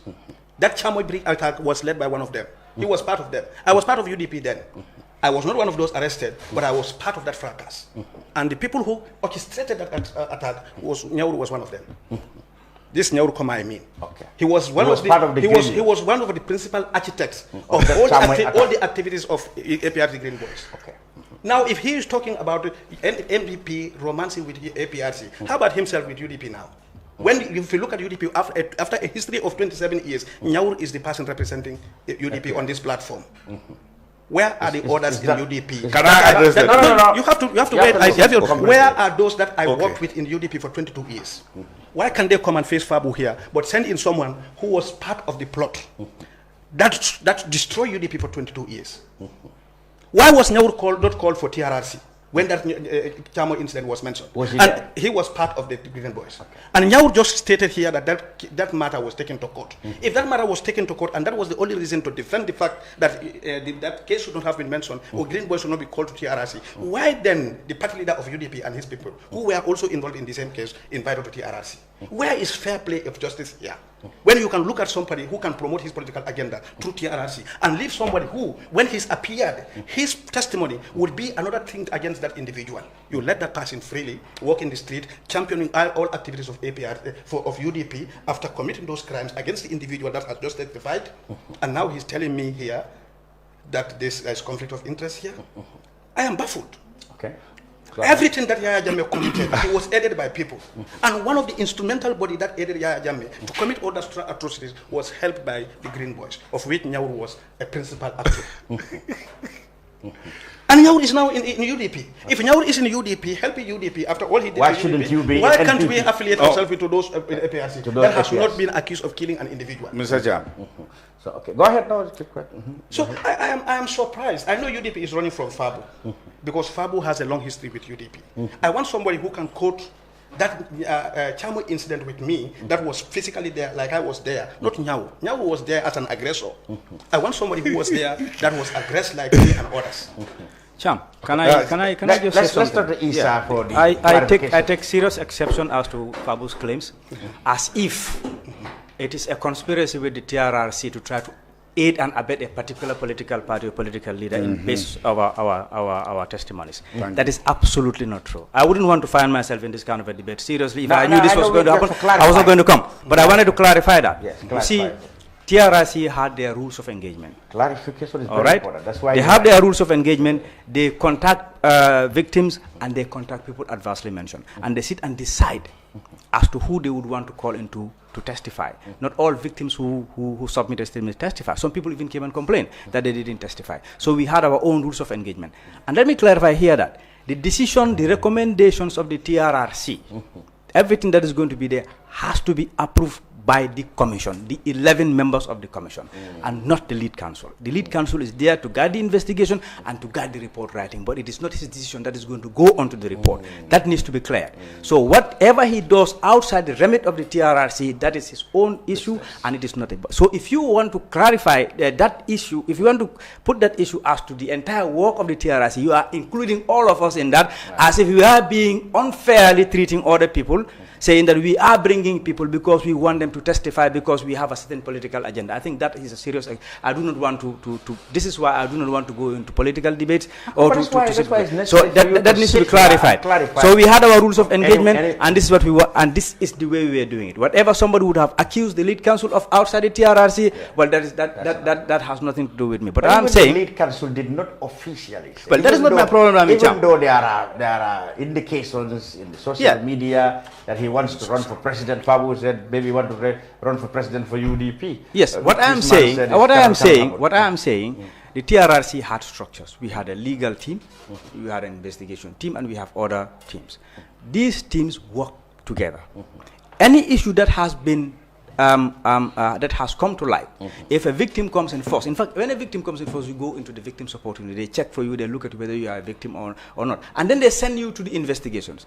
They look at your claims, and then the investigator will pick it from there. If people have been mentioned, they go after those people, and then they take their statements. So they would sit down as a team, the investigation team and the legal team, and decide who they want to call or not to call. It is not based on anything, so not one person who decides that. So because somebody is being accused of a political thing outside the TRRC, that has nothing to do with the work of the TRRC. Thank you. No, wait. Mister,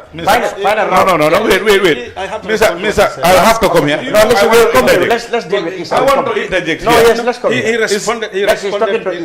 So let's finish with Essa. His interjection. You know, I want Mr. Jallow to believe the fact that TRRC was an open platform because they want people to critically look at what happened and make their mind. So he shouldn't take it personal. No, it's not personal. No, he said he don't want to be part of this. This is an open platform. And what I observed and have seen, actually that was a situation here, that's what I'm going to say, and that's what exactly I'm saying. I don't deny the fact that TRRC has the internal ways of operating that the public is not privy to. That I cannot deny because I'm not a PEMA. But what I do know as a politician that I observed, I have seen Essa fall as an aspirant candidate who has manifested every interest through the TRRC to expose himself, to sell his agenda and everything. And nobody can deny this politically. It's a fact. And once before the TRRC is done with everything, he is touring this country with UDP. Just 2 weeks ago, I met with Essa and the party leader in Gunjur after the passing of Dr. Imam Ismail Amin. But then meeting somebody with somebody, my brother, I will never be part of UDP's convoy to go. He is never part of UDP's. He is never part of it. They will never allow that. He is never part of it. You will not. He is never part of that. Listen. Even my audios are not allowed in their platform. Your audios? My audios. Because they treat me as a political opponent. They are treating as an ally. So even if somebody dies, even if somebody dies, you dies, you and members of Nyawuru will not go board the same. We will board. They don't board. That's why I want to clear this. This is an issue. As an individual, he might, but as a political party, he will not. But you don't go to burials as a political party. You go to political parties. UDP is represented at political parties. Yes, but just yesterday. At burials. Yes, even yesterday, I was in Kerr to represent my party. At where? At a funeral in Kerr, Karantaba. You went there as NPP or Fabou, Sanneh? I went there as with a delegation from NPP. So that's why the two of you politicize everything. That's why I'm the NPP and the UDP. No. They're the same people. Usainu Dabo went there as Usainu Dabo. No, he didn't go there as Now, why you ask Usainu Dabo? Now, let me ask you. With two labeled UDP pickups. Now I went there with a labeled NPP pickup. So you are the same. Now let me talk. Let me tell you what people talk about in this country. Okay. You know, recently there was this Gambia Action Party Deputy President Omar Biai and some other people. They asked for Barrow and Dabo to reconcile. They believe that the two of you, UDP and NPP, are responsible for all the chaos that people are afraid of now, that you should sanitize your exchanges, your rhetorics, and your personal and individual, I wouldn't like to say hatred, but opposition to one another. What do you say to suggestions that because you are one and the same, that's why we have this very polarized political situation in the country? We are never one and the same. You all belong. You all agree that you all No. belong. Okay, for They are copycat. They are copycat. We were never one and the same. You were the same. You were UDP. Oh, okay, I thought you True and true. No, you said Nyawuru was APRC. No, that one I will answer. I will answer. Yes, that's what I'm talking. When I was in UDP, I was the same with UDP. When I'm No. NPP, The NPP and President Barrow was UDP. Okay, let's start. They are offsprings. He was UDP. He was UDP. And when we were in UDP, sabbatical we were forbidden agendas of sons. UDP. And of course, putting up guidelines that would dictate the activities of UDP and its militants. We're talking about this bitter that's exchanges what that existed only between NPP Mr. Cham, and UDP. And you were the same people. If you will let me You were talk, the same people. if you will let Mr. me Jam, talk, you want to you will monopolize see this, what so I'm I driving think at that end. Listen, when we were all in UDP, we had a common agenda that we all share, and our conducts were controlled and monitored by the party. But when we differ in opinion as to how we operate as political parties, that's why we formed an independent political party of UDP, completely different from UDP. But that's why our party leader will never tell an individual, if I can destroy you, I will destroy you. And when I was in UDP, if a political party leader mentioned such a statement as in a public press statement, I was going to come out and condemn it. Because you don't expect a party leader who takes charge of this country, where all the security apparatus will be answerable to him, is telling people that if I can destroy, I'm just going to destroy. He's not different from Yahya Jammeh. If he has the Mr. Cham, if he has the order to tell Mr. Cham.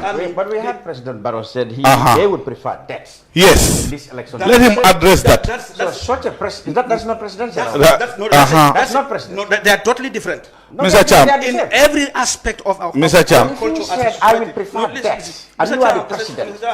Mr. Cham.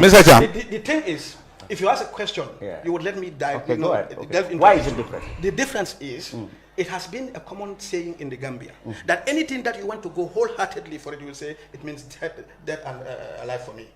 That's ever stated in this country. But no father, no mother will tell your child, I'm going to destroy you if I can. And you treat that as if you don't do this today. And Osenudabo said. Mr. Cham. All right. Mr. Cham. Let's finally, I'm going to put you questions. Not you are not going to. My friend, Mr. Cham, then you are not fair with me. No. I don't like sitting in platforms where I will be micromanaged. No, definitely yes. He said something that concerns my party. No, Mr. Cham. That's what we are going to address. Yes, I will come to address you what he said.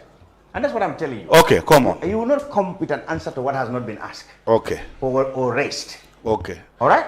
Okay. Okay. In the first place, you heard him say, we put it to him. Essa clarified to him that whatever members of the commission, do after their work, I mean, you cannot associate that with the work of the, TRRC. He said that. So to say that Essa Fall is interested in politics or becoming UDP and trying to say that he got that platform, the TRRC is wrong, he said. He is saying that, I asked him, how do you know Essa is UDP? He said, they go in and out every day. Recently, they were at a funeral, and he would not be in that delegation. You would not. But let's start with, were you not a member of the APRC youth wing that attacked the chairman? Because that's where he started. That's where I will start. I think Yes. Were you not a member of I think Fabou is in public. No. Were you not a member of No, I'm coming. Mr. Cham, Yes or no? first, you have to allow me to start the way I want to start. Were you not a member? I was never, I will repeat, I'm putting this up for Fabou, his challenge, and his team. They have Sidinjai in their team. They have people from APRC in their team. I've never ever been part of APRC in any capacity. Okay. I've never even attended any rally of the APRC, not even an event. Everybody can attest to the fact that, because I have friends in APRC, even you, Mr. Cham, if you can attest to the fact that I was moving with Honorable Palmalik, she said he's my schoolmate. We are friends, intimate friends. We used to sit in Jacaranda when I used to work for the National Lottery from 1999. I've never been part of APRC That one is out of context. I'm disappointed if Fabou has to say certain things that he's not so of. And everybody in the whole wide world know what Fabou is saying is not true. So because I don't want that. No, secondly, I will tell him that I swear on my late mother and father's grave. I don't swear that nobody will tell you in this country this guy is part of the greed. I don't know them. I was working busy taking care of my own thing. It has never happened. You can call Yankuba Koli, you can call anybody in their executive power, whether they even know me. They don't. And that is not true. Secondly, UDP has never shared a convoy with Mr. Essa, the lead counsel. Never. We went for a burial. He went and attended the same burial. We met. He has his own car, Matrix 1, 2, and 3. He has never joined in any convoy. That is delusional. Nobody should say that on open air. Thirdly, what he is saying, we will expect that from him. We'll expect that from him, of course. That's why we're saying we're not expecting anything good to come out of the recommendation of the TRRC, because he's speaking the language that the APRC is saying. That he thinks that this TRRC is biased, it is politically motivated against a group. What has changed overnight? What has come over Fabou to change overnight? Secondly, when it comes to Ousainou Darboe saying to Sia Kasdiata, Nesentinya, Yentinya, that one, he said a lot of issues. Many people talked about Ousainou Darboe on that day, on that platform. But he mentioned Siaka in particular because Siaka is a brother. There are two great grandmoms share the same mother and father. Listen, that is family. He said whatever anybody said against him, he will take that politically. What if we are of the same ancestors? We share the same great grandparents. Fabou know what I'm talking about, that Siaka's grandmom and Ousainu's grandmom are the same mother and father. That's an in-house matter. Wait, you don't interject. So when he said at the personal level, at family level, I don't expect you to say certain things, because if you insult me or you say certain things against me, it means going against yourself. So whatever you can do to me, do to me. Whatever I can do to you, I will do to you. That one is between him and Siak.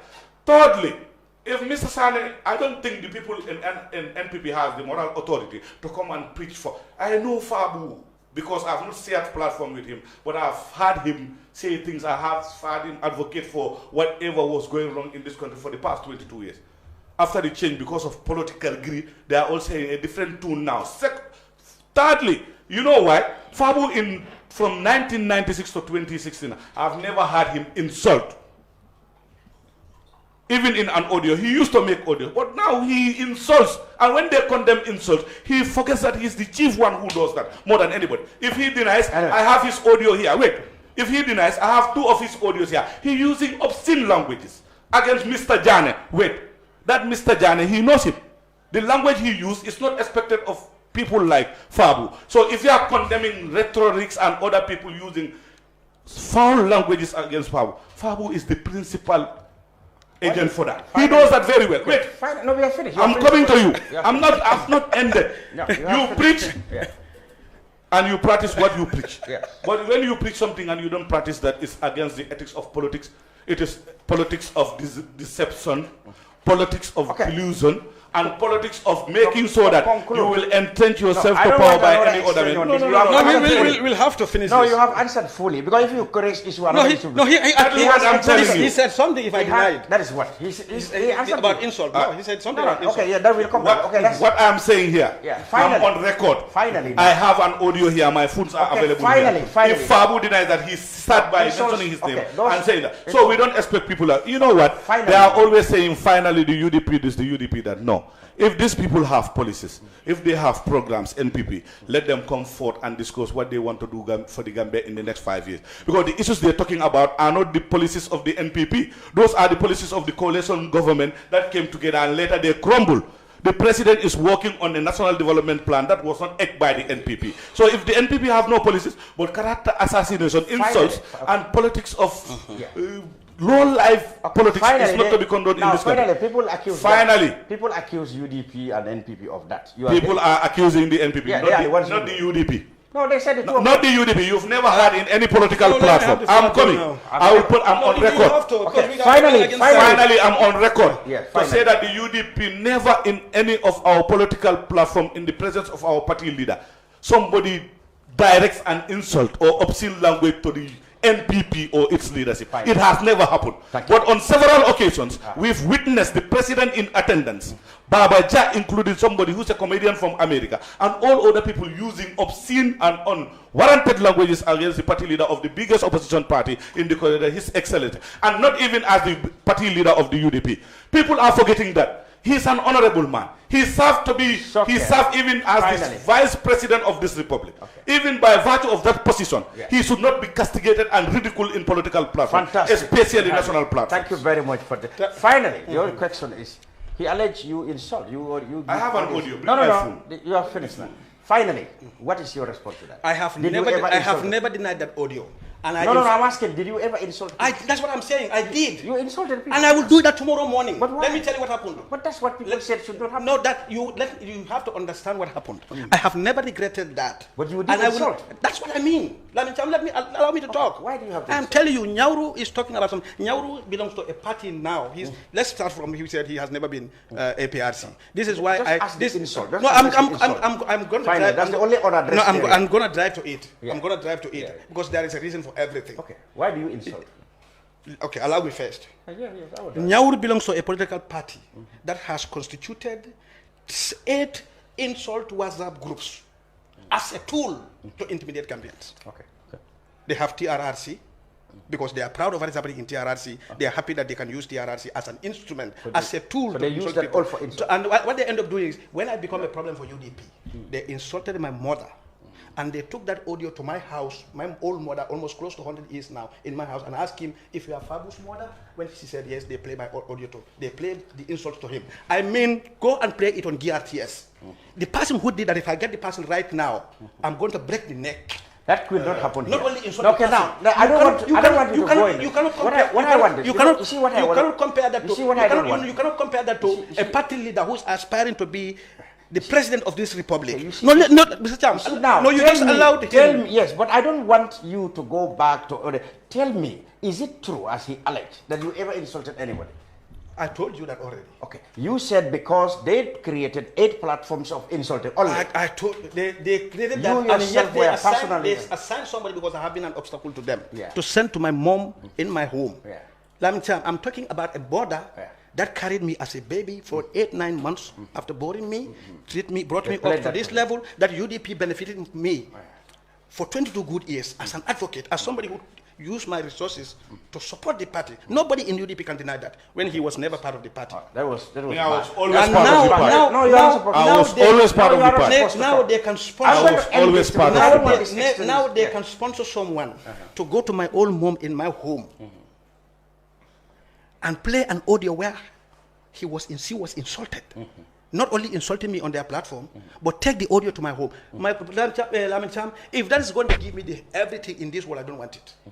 Maybe Nyawuru wants that. He can accept people to go to his mom at home and insult him there. How do you get to insult you? How did that happen? That's the person I insulted. I'm a politician. That's the person I insulted. And I'm very accommodating. The person who did that. I will not return back regret insult. that. Okay. I mean, if I can You are no more better than the person who started the insult. But I mean, what I meant You here are no way is better than So that was a measure. allow me to talk, please. No, we have If you want me back here, I don't want you to give me a platform of bringing back the telling the insult. But he brought this up. You are the national organization. He brought it up. I want You see, his president's tell me party. how you come to You see, this is why from that this is Now, why you are not allowed to talk until you are given the floor. this is why I never want to share a platform with him, because our capacities in our parties are totally different. You see, my You don't have a better capacity, Fabou. You're joking. You're joking. What is capacity? You think saying things. I am an organizing capacity. I'm an organizing secretary. You've shown your capacity.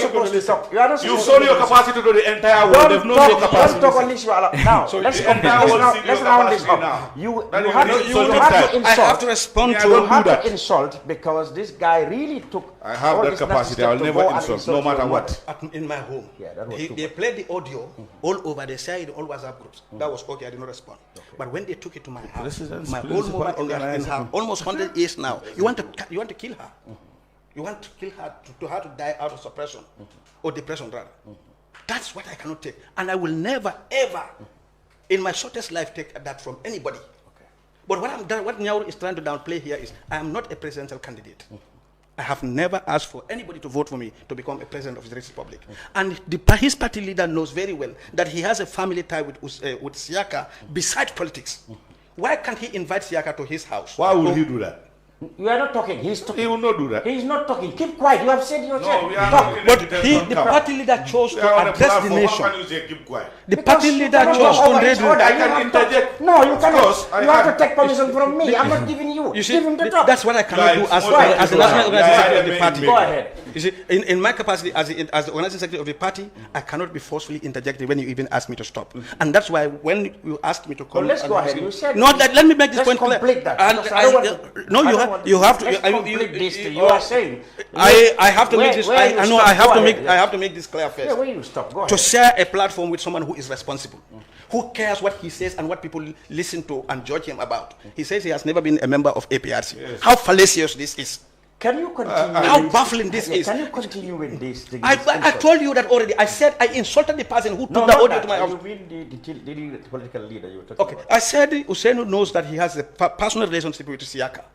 But he chose to go and address the Gambia as a nation, where he clearly stated, threatening Siaka, that if I have the ability right now, I'm going to destroy you. What is destroy?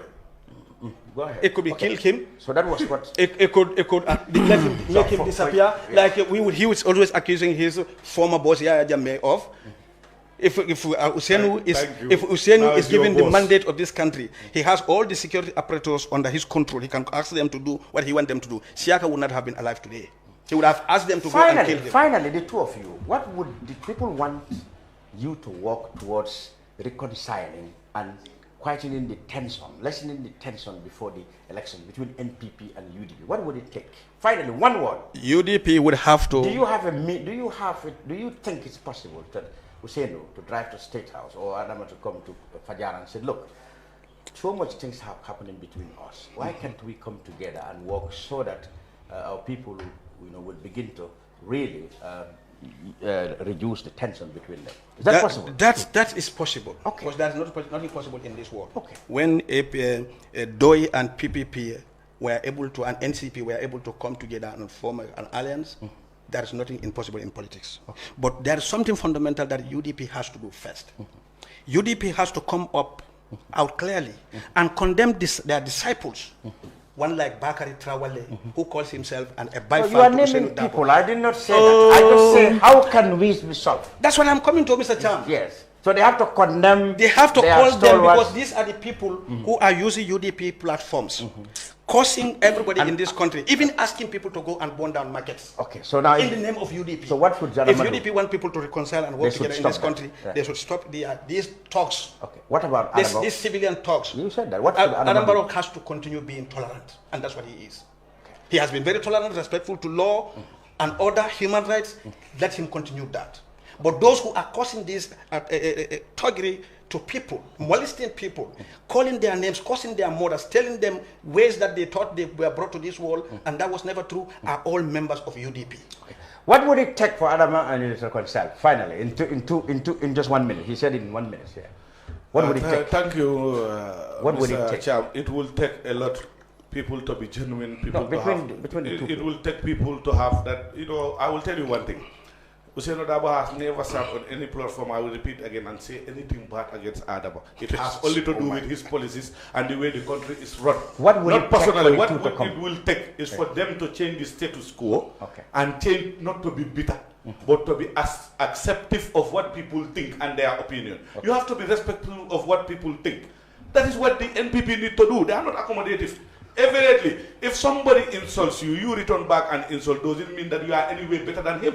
Okay. That you are reciprocating the same hate that he has done to you. That is not what we expect. Fantastic. In his position as the National Organizing Secretary of the NPP, I am disappointed that he's thinking like that. If the I am not saying you go, I'm saying what will it take between Barrow and this? I said what I'm saying is what it will take is people in positions of authority who will always advise Barrow to be force accommodative. They put country before self-interest. And what should I will say one thing here is what should Dabo do? I thank God. What should Dabo do? What should Dabo do? He's doing that, propagating always and making sure that people will not use hate speech and people will always abide by the law since '96. And one thing also is I will thank God for God giving me the hindsight and the foresight to dump, as he alleged, to dump Yaya Jammeh for a better party. But now he dumped a better party for a tyrant. Thank you very much.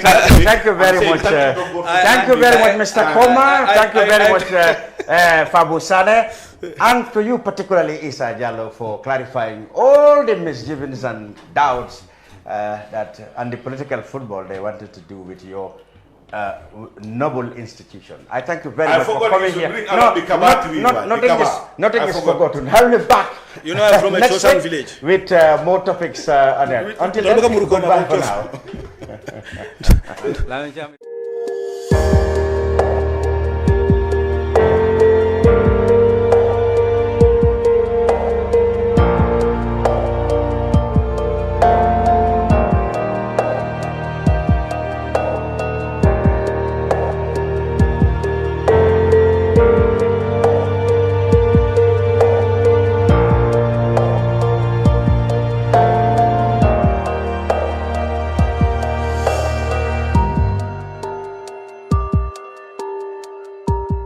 Gamcell data, now even better. Enjoy 20% extra data on all Gamcell data bundles. Buy 20 megabytes and get extra 4 megabytes. Buy 50 megabytes and get extra 10 megabytes. Buy 100 megabytes and get extra 20 megabytes. Any amount of Gamcell data bundle you buy, you will receive 20% extra data for free.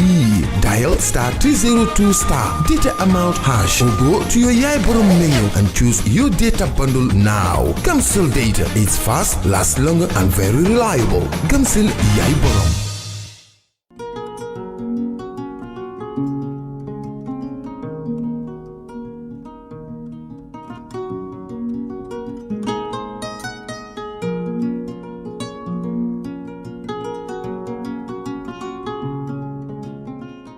For all your pastry, bakery and quality food, CK Restaurant is the only place to be. We do catering for birthdays, weddings and all related services. We have all kinds of local foods, American, European and even beyond.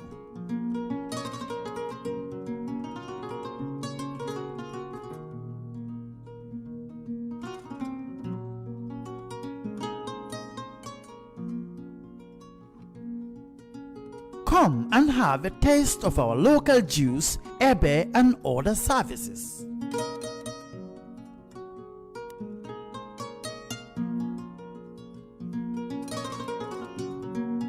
At CK Restaurant, customer satisfaction is our priority. We live in a day and age where technology is creating a world without borders, filled with unlimited potential to improve the lives of the people around us. Innovarex Global Health ushers in a new way of leveling the playing field with increased access to quality healthcare services delivered at your doorstep. Our qualified professionals are equipped with state-of-the-art point-of-care testing technology to conduct tests such as kidney function, liver function, electrolyte tests, body composition, hemoglobin, A1C, and many more services with the highest efficiency in delivering results.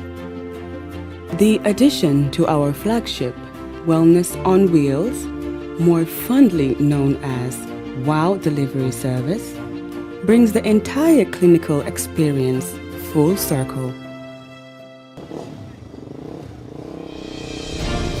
IGH has remained committed to creating the future of healthcare delivery. Gone are the days of sending loved ones outside the country for basic medical services.